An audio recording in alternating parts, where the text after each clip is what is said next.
দেখো, একটা পুতুল নিয়ে তিনজন মারামারি করছে, কে ওটাকে নেবে। এবার ওর হাত পা মাথা তিনটে আলাদা আলাদা হয়ে গেলে তবে ওরা শান্তি পাবে।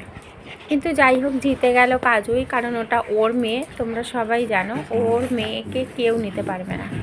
ও যেভাবেই হোক ওর মেয়েকে একদম প্রোটেক্ট করে রাখবেই।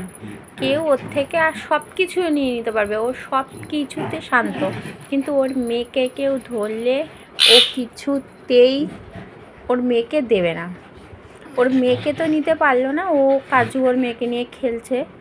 আর এই ফাঁকে দুটোই মিলে যা মানে করছে মারামারি, তোমরা ধারণা করতে পারবে না। আর এদিকে মেয়েকে ঝুলিয়ে ঝুলিয়ে চিবাচ্ছে। কোন দিকে যে কি দেখাবো আর এই মানে কি বলবো, ওর মেয়ে ঝুলতে ঝুলতে পড়েই গেল।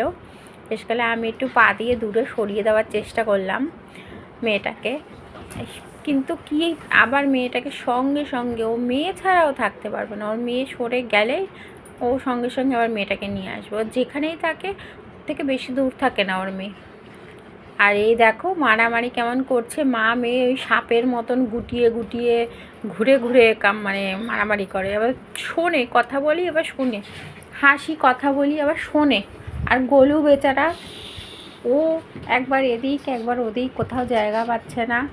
ও তো এসব করেই না, ও লাথি গোতা খেয়ে যাচ্ছে সবার। হ্যাঁ, ওর মেয়ে আবার পড়ে গেছে আবার। তোমরাই দেখো, শুধু লাভটা দেখলে একদম মানে কি বলবো। দেখো ঝুলে ঝুলে মারপিট হচ্ছে, ইনিও পা দুটো বিছনা থেকে ঝুলে গেছে, তাও মারপিট। আর গোলু দেখো ভাবছে ও কী করবে। ওকে দেখে আমার এত হাসি পাচ্ছে, তো নিজেই বুঝে উঠতে পারছে না ও কী করবে, কোন দিক যাবে। ও যেখানেই যাবে ও সেখানেই মারধর খাবে। ও কোন দিক যাবে ও নিজেই বুঝতে পারছে না। ওদের দেখে ও হতবাক হয়ে দাঁড়িয়ে আছে যে ও এখন কি করবে ও নিজে জানে না, যে দুদিক থেকেই ওর ওপর অ্যাটাক হবে। আবার পচা কাজ করবি না, আবার পচা কাজ করছে। ও বুঝেছ, দেখো এই রকমভাবে সবাই দেখো কেমন কান খাড়া করে আছে, চারটে আবার একদম চারটে।